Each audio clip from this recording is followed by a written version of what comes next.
Tai vieta, kur mes gyvenam.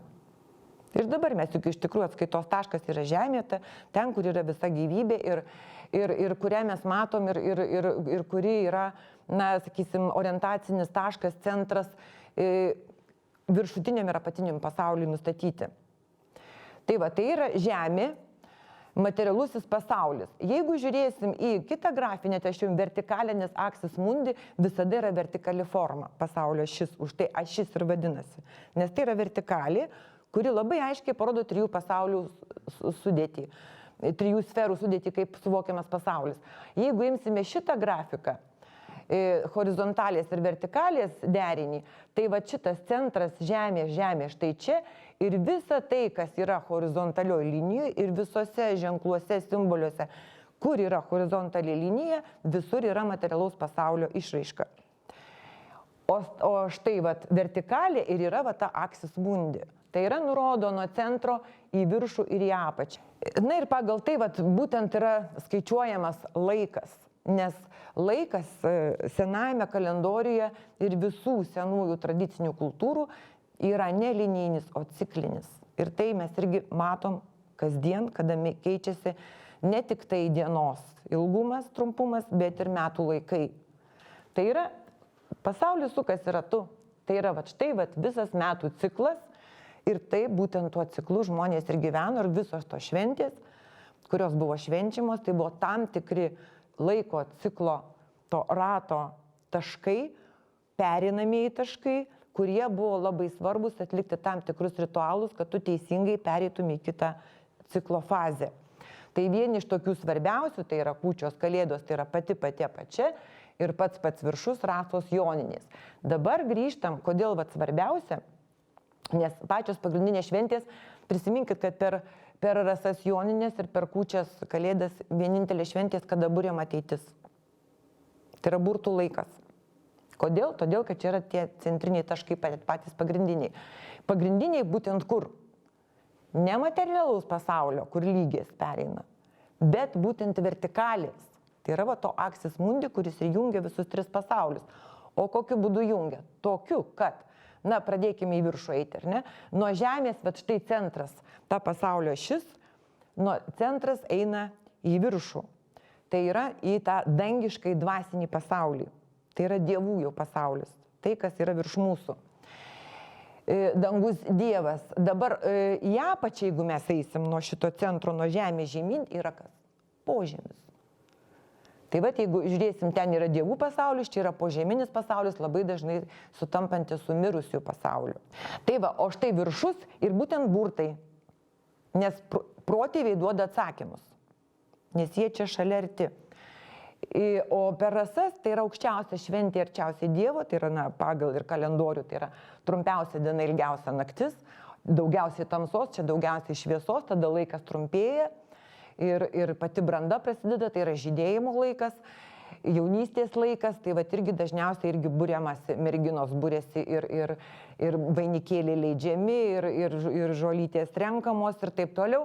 Daug, bet čia yra priešingai, čia yra jau kreipimasis į Dievą, į šviesą, atsakymų ieškoti, ne į protėvius, čia apačia protėviai.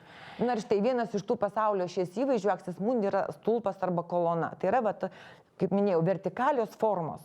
Tai nuo seniausių laikų, sakysim, buvo tie menhyrai, vertikalūs akmenys, išreiškia tą vertikalę, o apačia po žeminį pasaulį išreiškia tą įkastoji į žemę dalis, kurią mes nematom.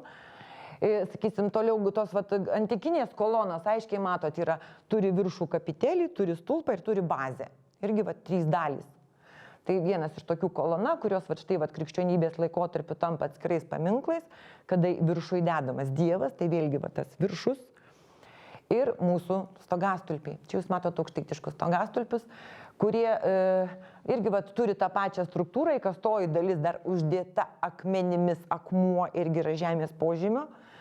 Čia yra tas požemis, čia yra gyvenamoji vieta, tai yra centras, nes yra statomi, dedami nameliai, tai yra stogas, jau iškart namo ir jeigu skulptūrėlės, tai yra namelis, stogelis skulptūrėliai, tai yra ta žemiškoji dalis ir pati viršūnė su bokštelė, su geležinė viršūnė, kuri dažnai būna ne tik tai kryželio, bet ir saulės formos, yra dangaus simbolis, dangaus sfera simbolizuoja.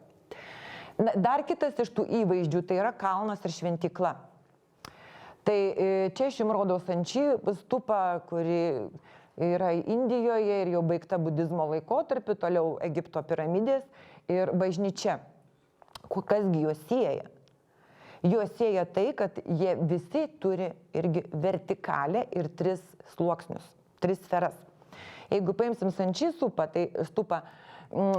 ir tai visi jie susiję su palaidojimais ir visi jie yra šventyklos.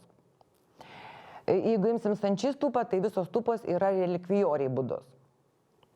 Ir kas jo simbolika? Simbolika jinai yra apvali, bet ką aš įrodžiu, tas cikliškumas, turi 4 vartus, tai yra mandalos principas, bet irgi tas pats, tai yra 4 vartai, aš jums rodžiu apskritimą su kryžium viduje. Tai tie 4 vartai, nes 4 skaičius irgi labai svarbu. 4 tai yra 4 pasaulio upės, 4 metų laikai, 4 vėjai ir taip toliau. 4 stichijos pagrindinės. Tai tie 4 vartai, kurie yra orientuoti 4 pasaulio šitą skaičių 4 ir plus. Ceremonijos, religinės apeigos vyksta, tai yra ritualai apėjimas aplink. Pas mus aplink bažnyčią irgi einama.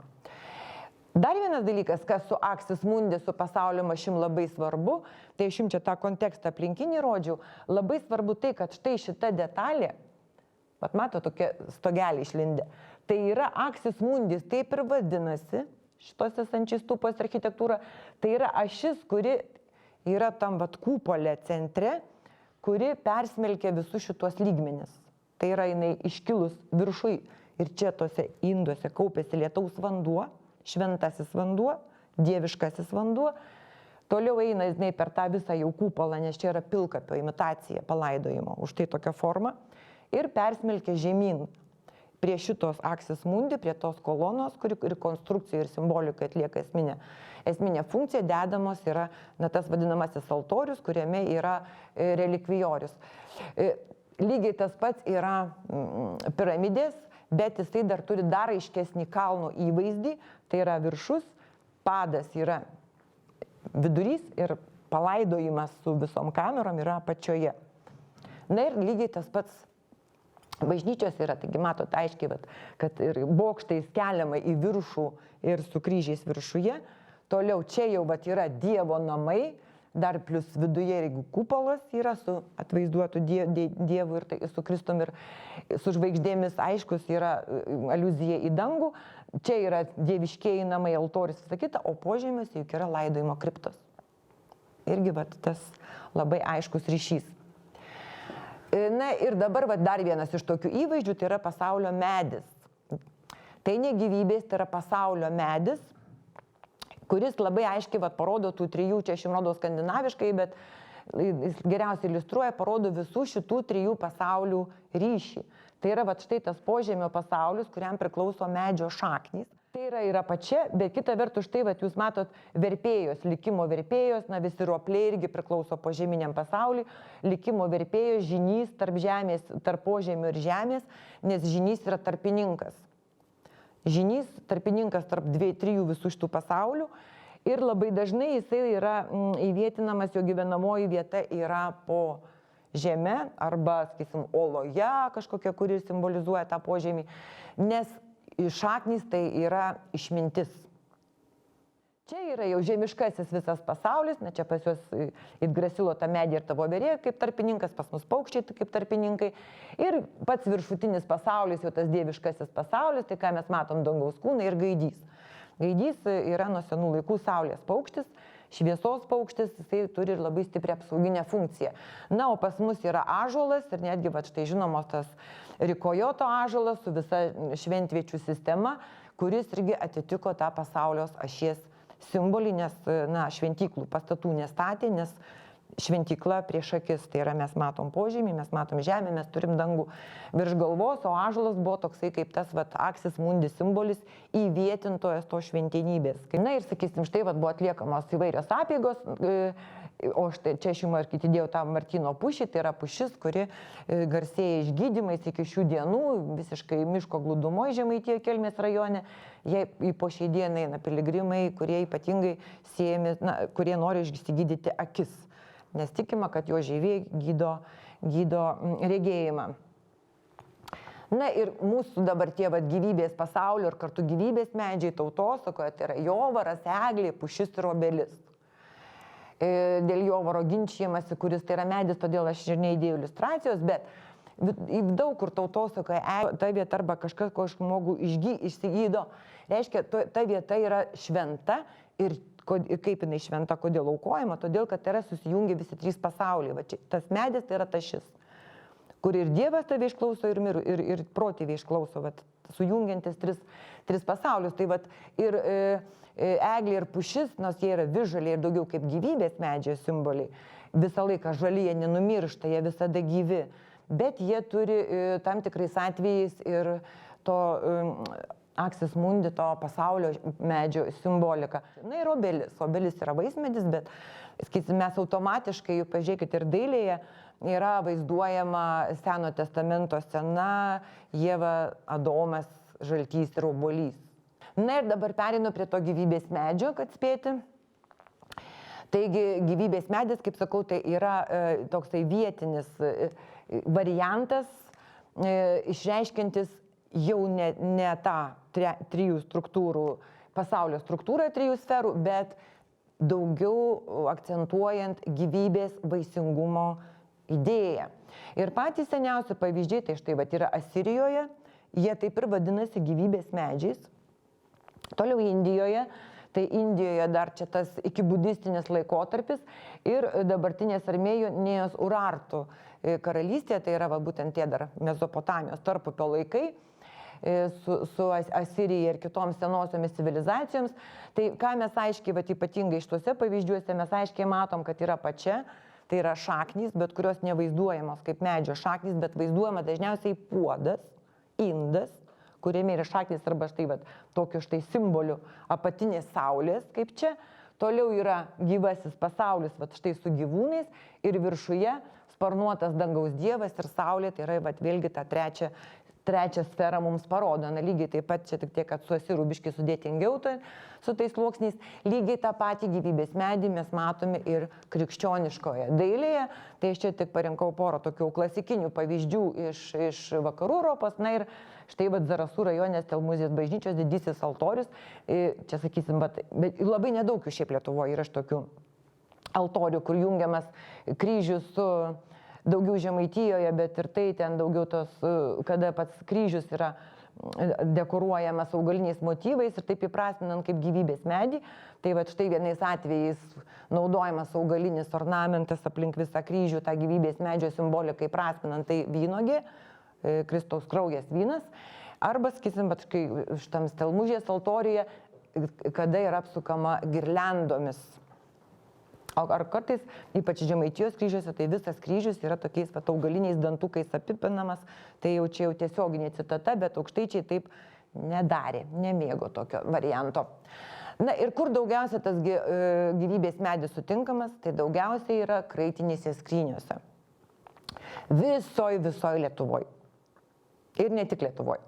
Dabar kodėl, kaip minėjau, Aukštaitijoje tų tapytų nėra labai daug, tai yra, kaip sakyt, buvo populiaresnis tas štampuotinis ornamentas, aš jums to parodysiu, bet tapytiniam ornamente mes daug aiškiau įskaitom patį motyvą, kaip jisai vaizduojamas. Bet tai kodėl, dabar štai pasižiūrėkite, paprastai 3 laukų būdavo skrynios, tai yra pagrindinis centrinis laukas, su apkaustais yra atskiriamas kiti 2 laukai ir čia irgi vaizduojame tas pats irgi gyvybės medis, bet dažniausiai, šiek tiek kitaip, kadangi tai lemia siauras plotas, kur platesnis ir kur siauresnis, tiesiog pagal tam esamą erdvę komponuojama.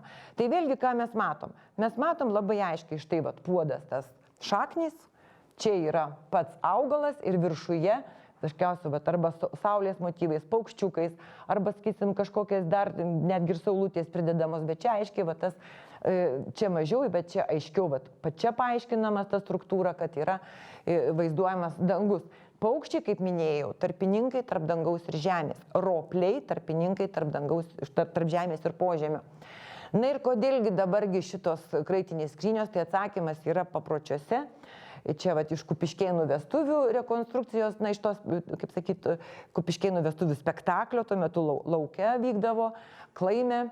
ir su visom parodomosiom ceremonijom, kada po pirmos nakties buvo išvežamas jaunosios kraitis į vyro namus. Vat pagalvokit dar apie mūsų lietuvių kalbą. Kodėl moteris išteka, o vyras veda. Taigi, patys žodžiai labai daug ką pasako. Taigi, kodėl tas skrynios buvo labai svarbu? Dėl to, kai tai buvo jaunamartės vizitinė kortelė. Iki vestuvių niekas ten tos, kaip sakyti, į merginos kletelę nošės labai nekišdavo ir į tą skrynę pamatydavo visas kaimas. Tik tai vestuvių dieną, kada jaunojo jau po pirmos nakties jau važiuodavo su visa palyda, su visų savo kraičiu į vyro namus. Visi pamato, nes, kaip sakau, vizitinė kortelė, nes kuo puošnesnės, kuo didesnės, kuo daugiau tų skrynių ir kuo daugiau gražiau dekoruotos, tuo reiškia mergina darbštesnė, mergina gabi, turtinga, na ir visaip kitaip jau visi pliusai jos pusėje. Na, o jau biednesnės merginos buvo dažniausiai nedekoruotos skrynios ir ten jau tokio ritualo prasmės tokios jau nebebuvo. Taigi dabar va čia jūs matote tapytinės skrynes, kurių, kaip minėjau, sakau, Aukštaitijoje nėra labai daug. Ir ką mes matom? Mes matom visur, va štai va tą gyvybės medį, tai yra puodas su augalu ir su, sakysim, paukščiais, ar čia dar gyvūnas kažkoks, tai katė, ar čia liūtas, sunku pasakyti. Vaizduojama dabar kokie dar iš tų paukščių, kokie simboliai. Šiaip vaizduojamas, va tokie, va kaip štai paukščiukai, tai yra tik tai nevaizduojamas konkretus paukštis, o vaizduojama tik paukščio idėja, lygiai taip pat kaip ir su augalu. Nu, va sakysim, nu koks čia augalas, nu sunku pasakyti, ar ne? Tiesiog vaizduojama tik tai žydinčio augalo idėja, žiedo idėja. Ir tas, va, kad jie visi tokie štai yra vingiuoti, kylantis į viršų, rodo augimo momentą, kad yra va kilimas į viršų, augimas pats. Nu, čia sakysim, va tulpė, ar ne? Aiškiau perskaitoma. Tai, va, sakau, tulpė, lelyja.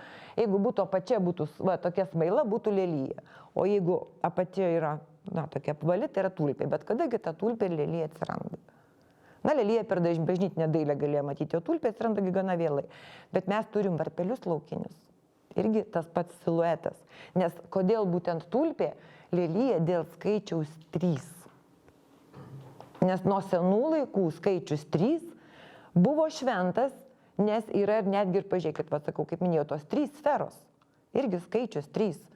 3 pagrindiniai dievai. Po to krikščionybė trejybė. Visur sutampa. 3 devynerios. Na, o čia gandras ir gaidys. Gaidys saulės paukštis, gandras neša vaikus.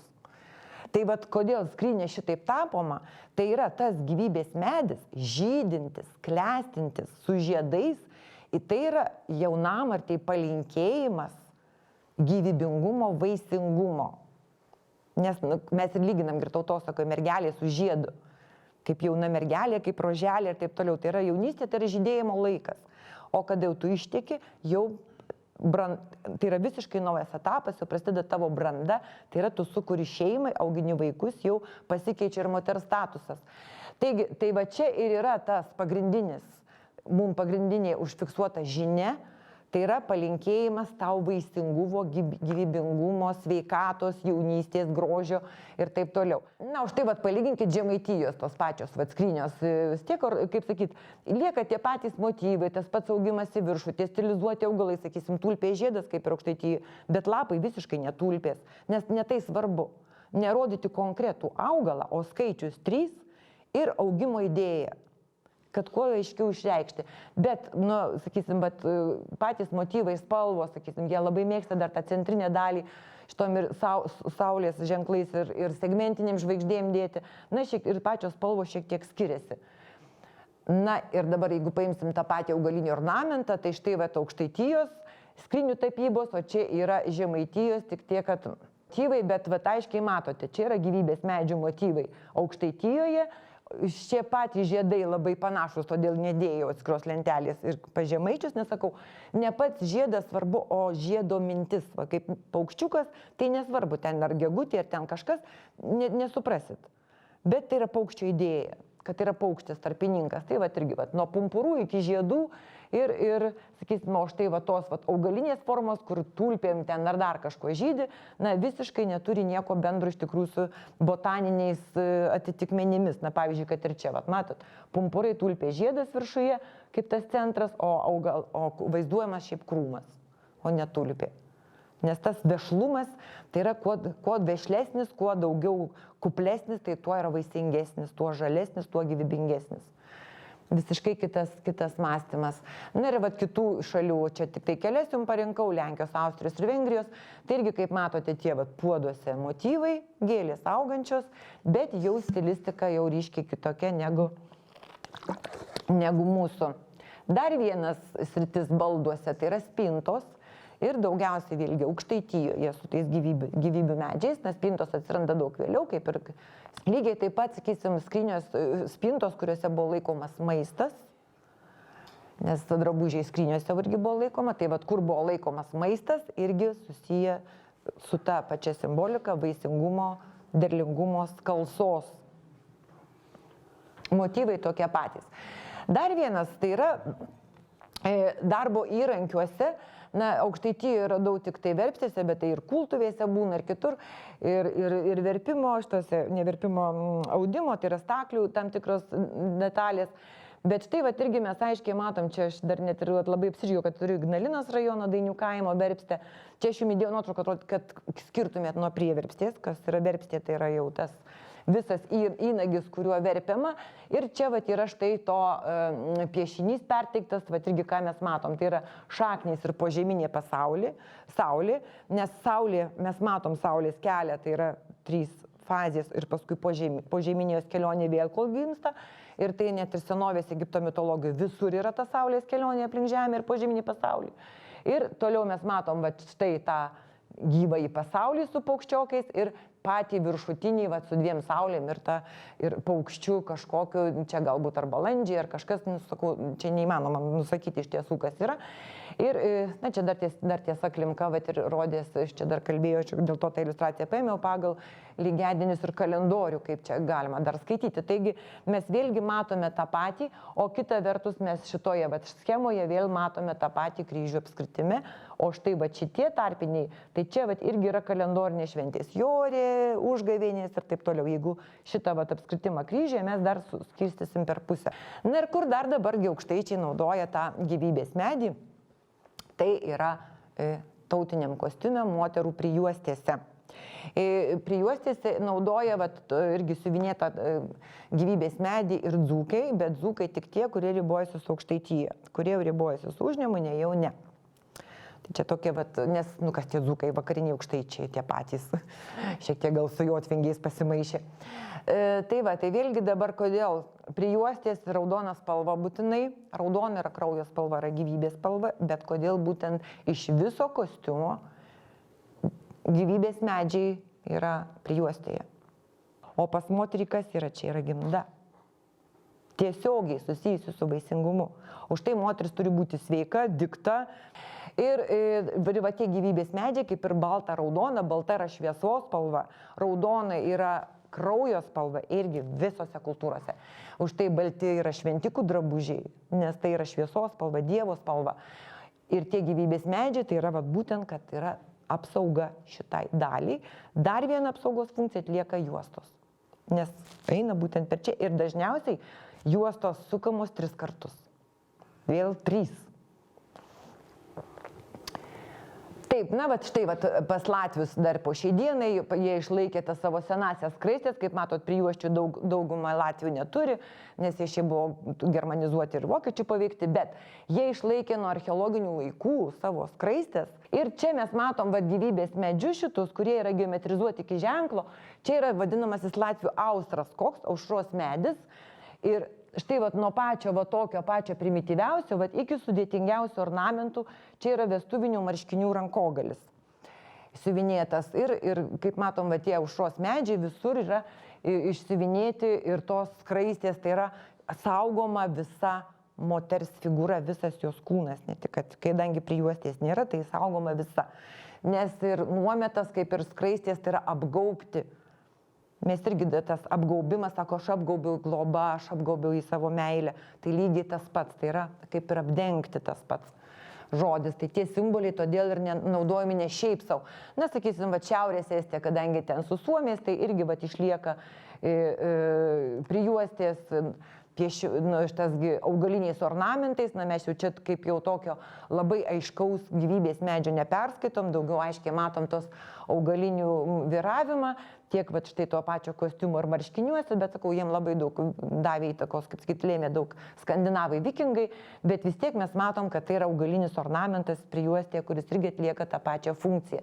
Na ir štai, va, Lenkija, irgi matot, moters, va, prijuostė yra gėlėta su augaliniais motyvais ir čia vat jų yra gyvybės medžių šitie motyvai, kurie naudojami tautinėme kostiume vyrų dažnai, bet irgi tik kalniečių, tai yra štai skraistė čia, šitoj vietoj, tai pagal apsaugą funkciją, tai yra nugara, tai kas yra stuburas. Tai vat vyras turi turėti matyti gerą stuburą ir saugoti savo tą tvirtumą, tvirtybę, stuburas kaip tvirtumo simbolis. Na, kaip ir medžio kamienas yra tvirtumas medis pats, o moterų yra prijuostėse. Na, vat, Vengrija irgi labai mėgsta tokius, čia vat aiškiai, vat matot, irgi vat matot vazone ir čia ir paukščiukai, viskas taip kaip yra, tik tiek, kad formos, sakau, yra šiek tiek stilistika kitokia, mes esam truputėlį tokie, na, net ne truputėlį, o gerokai kuklesni, mes daugiau į ženklą einam, o jie jau eina į tokią formą, kad kuo daugiau visko pridėti. Na štai, o Čekijos kostiumo yra irgi va štai prijuostės, bet šiek tiek kitokia kompozicija. Ir čia, aš dar išėmiau gabaliuką aiškiau, kad būtų. Tai yra skeliama per pusę ir daromos du šitie va, gyvybės medžiai iš dviejų pusių dvigubinama. Irgi tas dvigubinimas irgi stiprina reikšmę. Pas mus jisai va štai kaip horizontaliai išdėliotas irgi dubliuojasi, tai yra ne vienas ornamentas, o daug ir kuo daugiau, tuo stipresnis poveikis. Na, Slovėnijos vėlgi kaip vat, ukrainiečių višivanka, tai labai daug tautų turi šitą priekio dekorą, nes tai yra krūtiniai, vėlgi kaip sakau, va štai šita vieta. Kostiumuose, štai Serbija irgi va, tas gyvybės medis švarkuose, kaip va, pas Lenkus buvo skaruose link stuburo. Ir dabar labai trumpai dar parodau, na štai va ir kitose šalyse, Meksikoje irgi štai va turime tą patį gyvybės medį tekstilėje, o pas mus gyvybės medis dar Aukštaitijoje buvo be kostiumo, tai aš jau kostiumą baigiau, naudojamas lovatėsėse. Tai čia yra va, apeiginė paklodė siuvinėta, tai yra paklodė, kuri klojama jauniesiems pirmai nakčiai ir lovatėsės, nes kas yra lova? Kodėl būtent lovatėsės tekstilė? Todėl, kad lovoje yra gimsta žmogus. Lovoje pradedama žmogus. Ir vyksta gimdymas ir dar būtent nekur kitur, dažniausiai klėtyje. Taigi lova vat, vėlgi labai svarbi susijusi su to vaisingumu.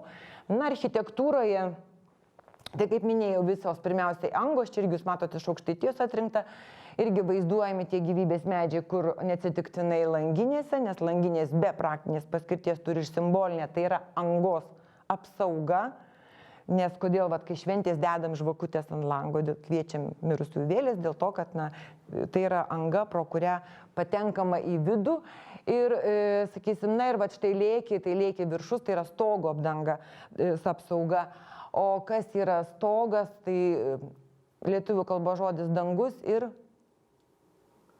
danga, tas pats žodis. Tai stogas yra namo danga, apdengia, o dangus jau dengia viską.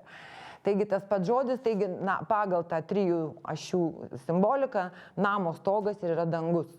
Ir čia vat, dedami yra tie pasaulio medžiai su žirgais, su paukšteliais, tai yra stogo, kaip sakyt, namo apsauga, na tai, sakysim, jeigu tautosakoje, tai ten ir nuo aitvarų, nuo kaukų apsaugo, nuo demonų, nuo ten raganų ir viso kito.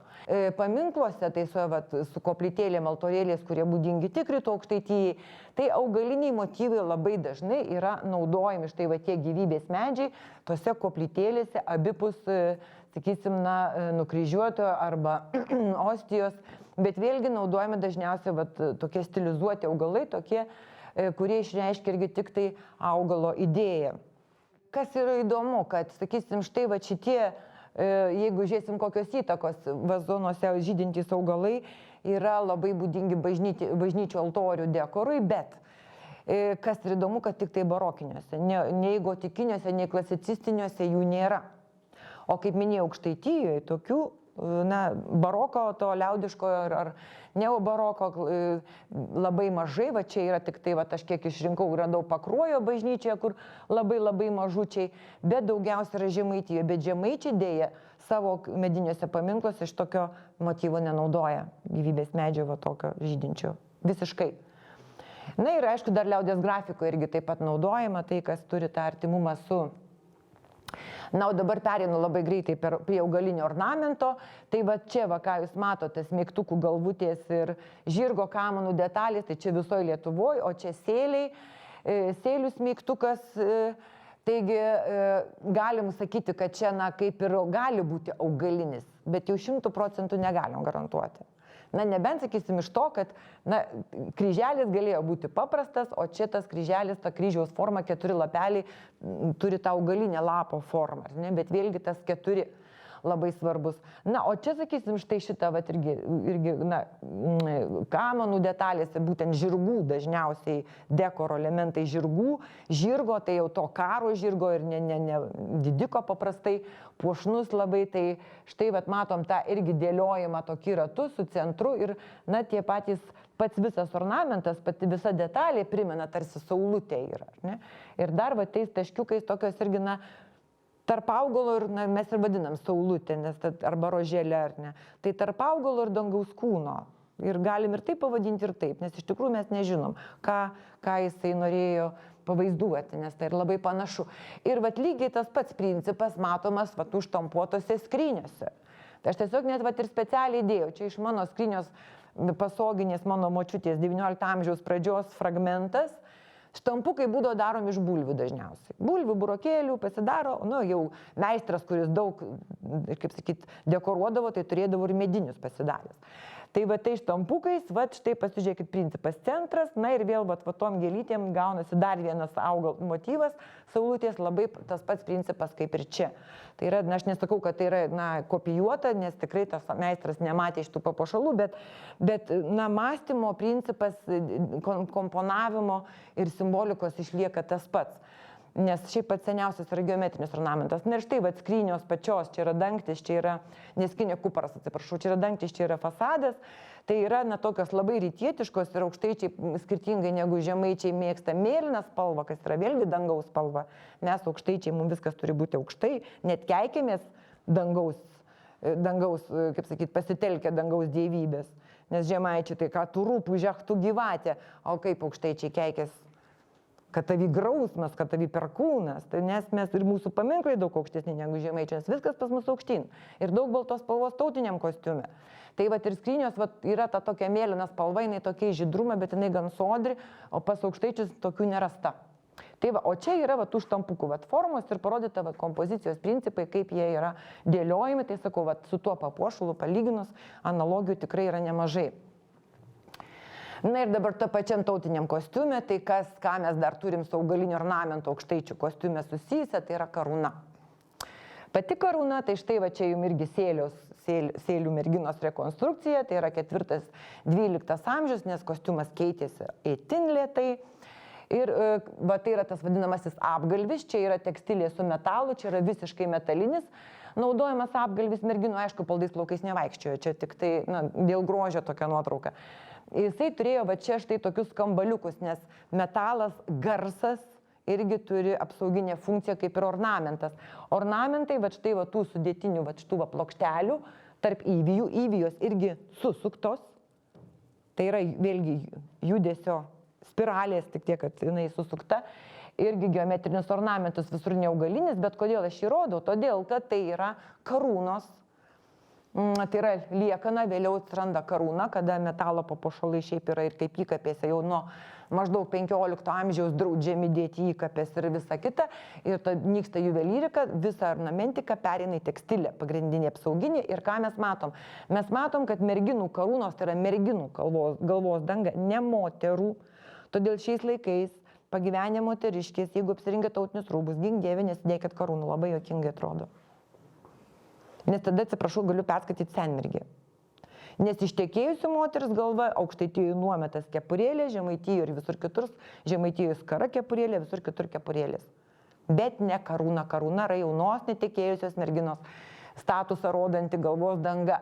Taigi, ką mes matom? Mes matom, kad dažniausiai tai yra pirktiniais naudojami kaspinai, kurie su augaliniu ornamentu. Ir tie kaspinai, kurie irgi pirktiniai, ne austiniai, nors visas kostiumas būna austinis, jie irgi turi tą augalinį ornamentą, kuris atitikmuo yra tam. Ir dar vienas dalykas, kas dar turėjo įtakos šitiem, jau baigiu, augalinio motyvų atsiradimui, tai yra tas pats augalų gėlių vainiko atitikmuo irgi.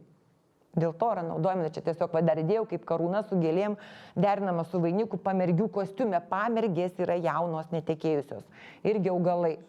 Na ir šiek tiek to augalinio tokio ornamento, tą, ką mes matėm tose štampukuose, būna kostiume, bet daug rečiau, na čia augaliniais motyvais liemenė naudojama aukštaičių, bet būtent siuvinėjama tais raudonais ir marškiniai rankovės, čia būtent moterų kostiumą, na nėra tų ten višvankų kaip pas slavus, nes mes daug kuklesni, paprastesni, mums labai svarbu išlaikyti baltą spalvą šviesą ir tos akcentai raudonos. Na ir čia, sakysim, lovatėsių motyvai, tie augaliniai, kada pačioj tekstilė neišausia kažko labai aiškaus, bet vėlgi mes matom, ką apskritimas su kryžium viduje.